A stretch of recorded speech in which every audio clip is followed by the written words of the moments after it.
Good afternoon, everybody, and welcome to this instance of Future Leaders in Robotics and AI, Celebrating Diversity, an innovation seminar series sponsored by the Microsoft DC Metro Engineering side. Today, we have the pleasure of hosting two wonderful Future Leader presenters. Our first presentation for the day is going to be from Elena Shrestha.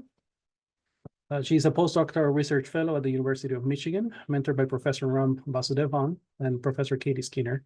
Her primary research focus is on developing model-based reinforcement learning algorithms that enable autonomous agents to generalize and safely adapt to unseen real-world environments. Prior to joining University of Michigan, she was a section supervisor of the Unmanned Systems Concept section at the Johns Hopkins University Applied Physics Lab. She received her PhD in aerospace engineering from the University of Maryland back in 2018, advised by Professor Inderjit Chopra. She's a recipient of the Eric and Wendy Schmidt AI and Science Postdoctoral Fellowship, the ORAU Postdoctoral Fellowship, the NSF Graduate Research Fellowship, Amelia Earhart Fellowship, and has been also recognized as an Aviation Week and Space Technologies Tomorrow's Engineering Leader. Her PhD work is on cyclocopter. UAV was selected for the best paper in the Advanced Vertical Flight at the BFS Annual Forum back in 2014, and has been featured in IEEE Spectrum as well as in Birdie-Flight. So with that, I'm gonna leave the floor to you, Elena. Great, thank you for the introduction, Yancy. Just want to confirm everyone can see my screen. Okay, so today, thanks everyone for joining me today. I will be presenting on Sense, Imagine, Act, multimodal perception and reinforcement learning for UXV guidance and control. And by UXV, I'm really just, what I mean by that is vehicles that can operate in ground mode, air mode, and also surface mode. So all of those different types of platforms.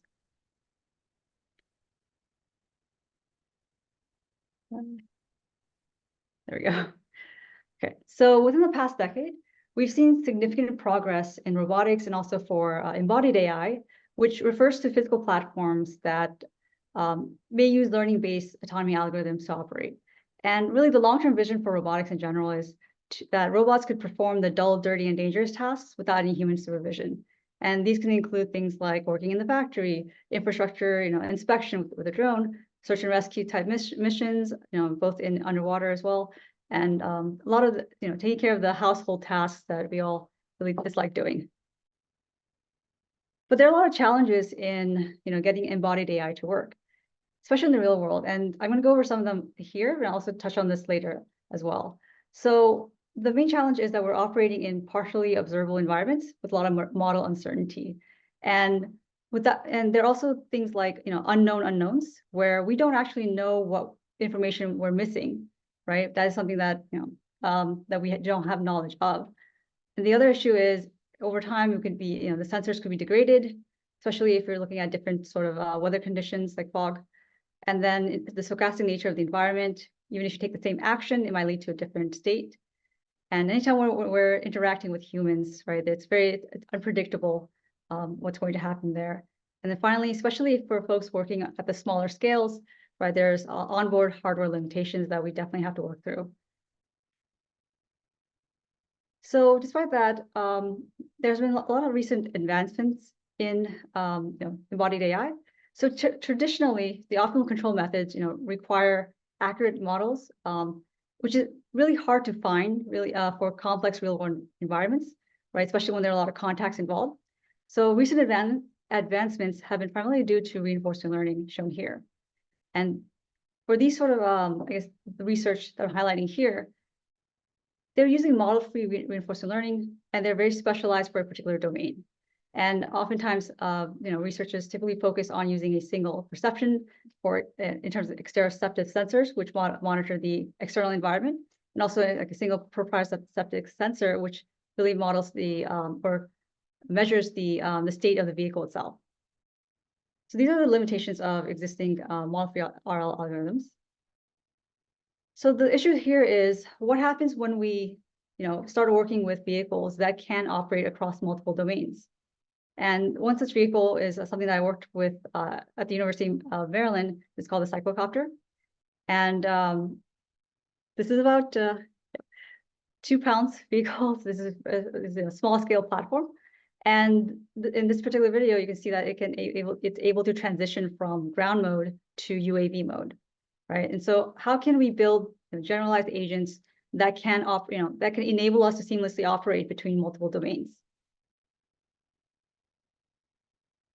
And one such method is particularly possibly using model-based RL. But before I go over what that is, I'm going to quickly just compare model-free versus model-based. So with model-free RL, you have the agent shown on the left, and then the environment that the agent is operating in. The environment provides the state and rewards. The agent has some policy that it's using to enact an action on the environment, and then through that action, there's the environment transitions from the previous state to the next state. So model-based RL has a similar setup, right? So we have that action transition, state reward, and policy. The difference here is that it's mostly off policy methods. And so we're collecting a lot of data from the environment and using that data in a form of the replay buffer to actually learn a model of the environment. To learn how the vehicle interacts and what sort of next state will the vehicle transition to based on the data collected. And I would also want to note that the model here, and I'm using the word model-based, is actually just captured by a neural network. So it's basically learning from the data collected and not an analytical model. So why would we use MBRL in robotics? So for model-free RL, we're usually optimizing policy without a model of the environment. So what this means is finding the policy that can maximize the return or the cumulative rewards.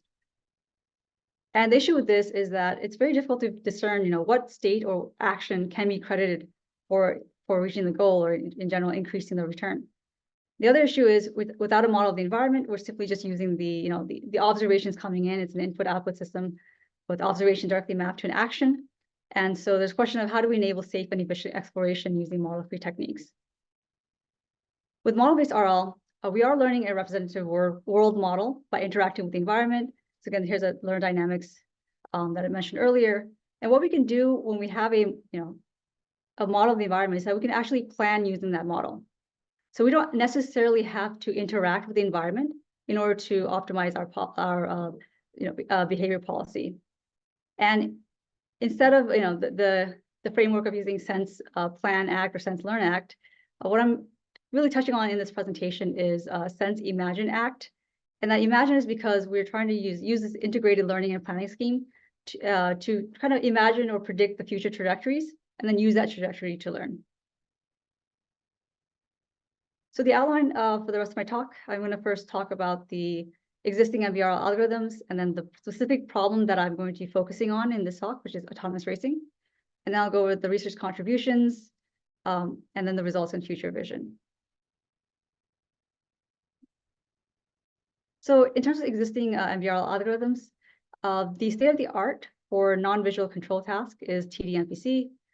We can see here that it's primarily relying on proprioceptive sensors, so inertial sensors on the vehicle side, in order to find the policy for the control tasks, the non-visual ones. And on the visual side, the state-of-the-art is Dreamer v3, and it's basically using what I mentioned earlier, where it's learning that dynamics from the environment and then learning the behavior and imagination. So both of these algorithms are mostly focused on single sensor modality, right? And so they have mentioned that it is possible to just simply fuse the different inputs together, and that's something that they've touched on. But when you concatenate multiple sensor observations, that's a very simple way of fusing the sensor inputs, right, the different modalities. And there may be issues from that, which I'll cover in the next few slides. But one that I want to touch right now is in the real world environment, right? Again, we talked about sensor degradation. Sometimes we may even lose measurements coming in from a sensor. And so maybe these sort of simple fusion techniques may not work well in those sort of situations, especially when we're trying to apply it to embodied AI. So here's the specific problem that I'm focusing on. It's the autonomous racing challenge. So why is this difficult, autonomous racing, right? First, in general, it's when you're talking about robotics being applied in the real world, it's very difficult to collect training data, like a large corpus of training data. And so what you've typically done is that we used a simulator of some sort, right, that tries to model the vehicle. And unfortunately, most of the time, we don't really get very accurate model. And so the question is, how can we actually transfer from the model that we learned from the simulator to actually something that we can use in real life? Other issues include, again, like it's the thing I touched on earlier, which is degraded performance of sensors, especially if you're using high dimensional inputs.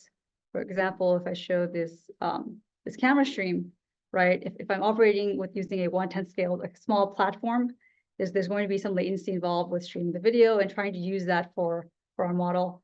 And also, what we're doing is especially when it comes to autonomous racing, we're trying to push this system to operate at extremes, right, in order to actually win a race, for instance. And so this requires real-time decision-making, and we also need to be aware of the onboard hardware limitation in there. And so here's the video of the segmented stream, the sensor that we can see. If we were not using the actual high-resolution camera image, instead we use a segmented image, we still see a lot of noise in that when we're operating at higher speeds. And so the real question is, again, will multimodal perception and MBRL help with this transfer issue from sim to real, and will allow us to safely navigate in the real world setting? So I'm going to go over the key components of MBRL. The first is the environment, where we are using the F1/10 gym, and there are multiple tracks that we're racing in. And the key inputs are the LiDAR, camera, and IMU. The data is collected in a replay buffer, and which is then used by the world model module to learn a latent dynamics model of the environment and the interaction. And then finally, with that learned dynamics model, we can actually optimize the action policy using imagined trajectories instead of actually using data collected directly from the environment. So my main contributions in this work will be to the world model architecture and the sensor fusion technique, which I'll discuss in the next few slides. So first, in terms of learning the latent dynamics, we're basing a lot of this on work done for Dreamer. And so Dreamer uses a recurrent state space model shown here. And I'm going to go over the key components. The first thing is the representation model. So given an observation and given the deterministic state, denoted by H here, what is the stochastic state, denoted by S? And the H itself is a recurrent model, right? It actually captures the history of actions and states from the preceding sequences there. And then we also have the transition model. So once we have that deterministic state, can we predict what the next stochastic state will be? That's going to be key for policy learning. And then we have the observation model. So how do we, what are the sensor inputs coming into this network, and how are we using them, combining them? And finally, the reward model. And all of these parameters are jointly updated. And one key contribution, or one thing addition to the Dreamer setup, is that we're also using a collision model. And the collision model provides us with additional prediction on the probability of collision. And this can provide additional information on in terms of training and trying to improve the convergence rate, and also understand what states are actually important, right? Especially in the autonomous racing setting. I'm not going to go over the objective function down there, but that's how we are. That's the loss function that we are using to train this network. So what are we doing for fusion? So here are the exteroceptive sensors that we use in this work. So we're using LiDAR and camera. So this is showing a VAE variation autoencoder that takes that input and then creates a reconstructed observation, which is then used to train this network using encoders and decoders. So both of these provide some sort of a latent state, which is denoted as S here. And the way we're combining it is actually through product of experts. So with product of experts, we're just basically aggregating the probabilities of the latent state using the product of each of the distributions. So here, and these distributions are normal to Gaussian. And in addition to the exteroceptive sensors, we're also using an IMU in order to provide a better, model of the vehicle state itself, and not just the model of the environment. So one key advantage of using this sort of fusion technique, the product of experts technique, is that it is robust against missing modalities, especially also degraded sensor measurements, because each of these sensors are trying to learn the same latent space. So when you're missing one, the other one can actually still be used to reconstruct the missing modality. And so if we take that fusion technique, there are two different ways of achieving multimodal perception. The first one is if we just simply combine the different sensors. So what I'm showing right here is actually the work from Dreamer, where the camera, visual input is the primary sensor. There's another work done for the autonomous racing setting where they used just LiDAR. And so the simple method is just concatenating those two. And I showed earlier with the product of expert fusion, what we're doing is we're actually using an intermediate latent state or latent space prior to the final latent space. And the question is, will this actually improve the learned dynamics model and the behavioral learning component? And so I guess one way to show that is actually looking at the latent space itself. So here, each of these points are actually camera observations collected at a certain point along this track. And what we can see is if we take a look at the turns, when we just use camera, there's only two clusters that are being used to identify the curvatures of the components of those turns. But when we combine LiDAR and camera, and these are just stacked observations on top of each other, it's not actually more dense, it's just stacked. What happens is that we see an additional cluster. So basically what we're getting is a finer decomposition of the track. And so we're learning those, the salient features that could help learn a better policy. So on the behavior learning side, so once we have the world model, right, we take that learned dynamics and use that to learn the behavior. And that component is highlighted here. Again, the transition model, and what's the predicted stochastic state given the deterministic state. On the actor-critic policy network side, we have this action model to predict the action. And then we also have a value model, which depends on both of the states. And we optimize for the actor-critic network using these loss functions here, which I'm not going to go over in details. But the key idea here is that for behavior learning, we don't really need to reconstruct, right? This is just, we're only using an encoder, but we're only using the first observation. And what's happening is that we're then predicting how the vehicle will transition, this imagined trajectory, which is then used to update the action value models. So I'm going to show the results in the next few slides. And just to recap, these are the agents that I'll be evaluating. So on the unimodal side, we have just the camera input, LiDAR input. And on the multimodal side, we have two different fusion techniques, the simple one, and also what I'm referring to as the product of expert one is going to be referred to as lucid dreamer from now on.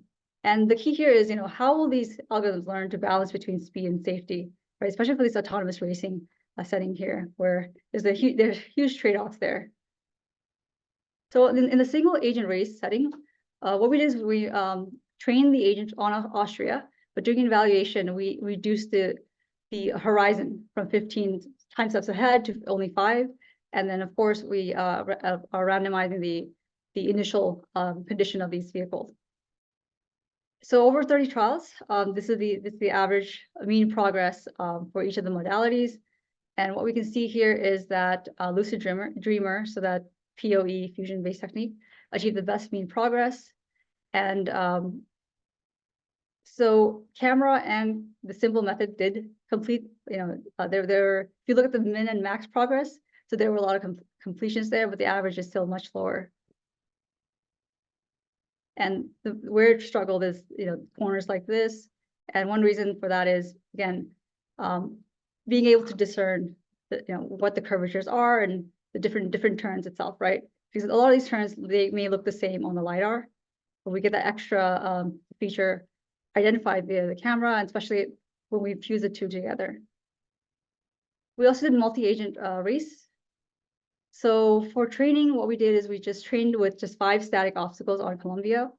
Here, the reward function, which is similar to the one previously, was just the progress on the track, and then smooth action penalty. So we want to make sure, especially in the real life setting, that we're not using min-max sort of behavior there. And then of course collision, which is also a terminal state. But for evaluation, what we're doing is actually comparing the performance against a dynamic obstacle. And this obstacle is just a waypoint following agent, which is a fixed speed. We're just doing a PID on the steering angle. So again, we're training on static obstacles, but we're going to evaluate on how the different modalities, different algorithms perform against a dynamic obstacle it's seeing for the first time. And if we look at the results here, we see that in general, multimodal perception significantly reduced the number of collisions. If you look at LiDAR, collided 80% of the time. Camera had the best lap times, but that's actually because the camera is forward facing. So whenever an agent was next to it, it actually just ignored it instead of reacting to it, which allowed it to minimize the time there. And on the multimodal side, again, we have that the simple technique and the lucid dreamer reducing the collision. With lucid dreamer actually always completing the track with 0 collision rate.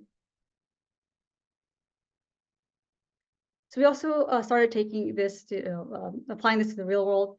And right now, the video I'm showing here is actually the combination of LiDAR and IMU.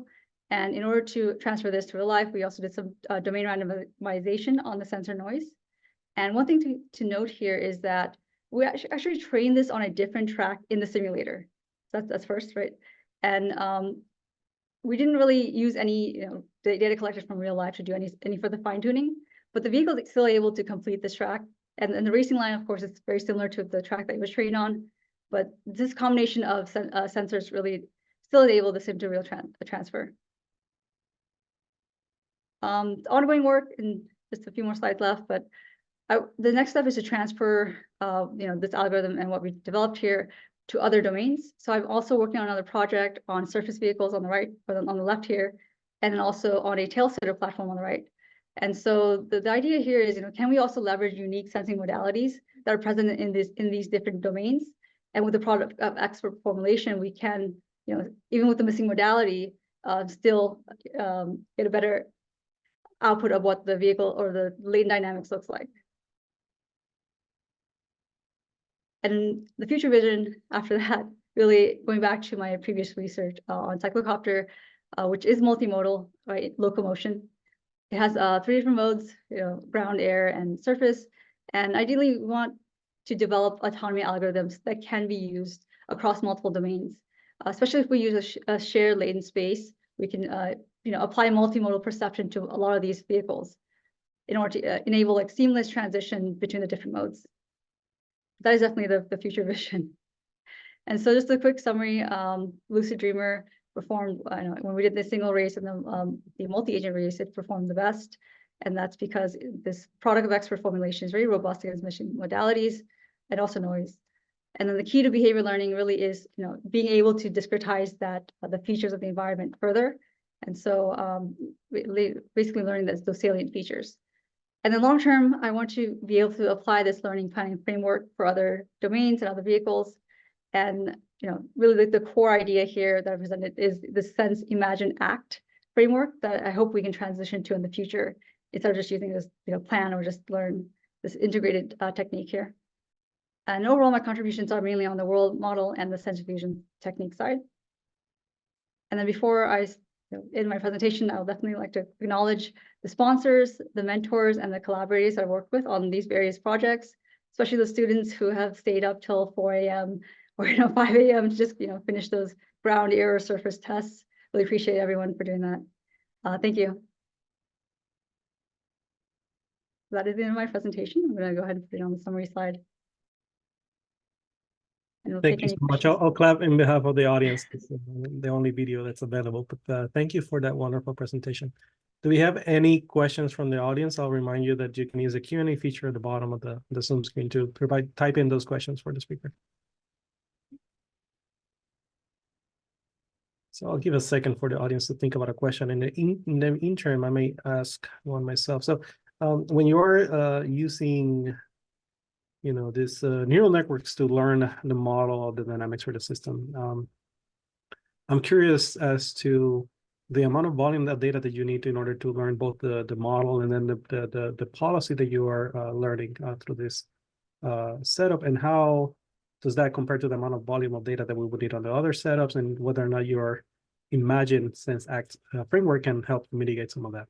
So that's a great question. So in terms of how many training steps it took in a simulator, for example, right, for this in the F110 gym environment, it took about 2 million time steps to train the model with this model-based RL method. What was interesting was when we also tested model-free methods like MPO, PPO, they actually they were not able to finish the Austria track. And so, and that was with capping the time steps to 8 million. So even within 8 million time steps, they were, they're not able to finish this, the Austria track. And overall, I think this is really extensible to, again, applying it to the real world, right? Because we're learning that model as we're going. We don't actually need to start off with an accurate model, right? The vehicle can actually, collect additional data as it's interacting with the environment and further fine tune or update that model. And so I think it definitely helps with adapting to dynamics environments and things that are changing overall on the vehicle side as well. thank you so much. We have a raised hand from Tarun Potan-Vitel. Apologies if I butchered that. Let me allow talk. Tarun, you can unmute yourself and ask a question.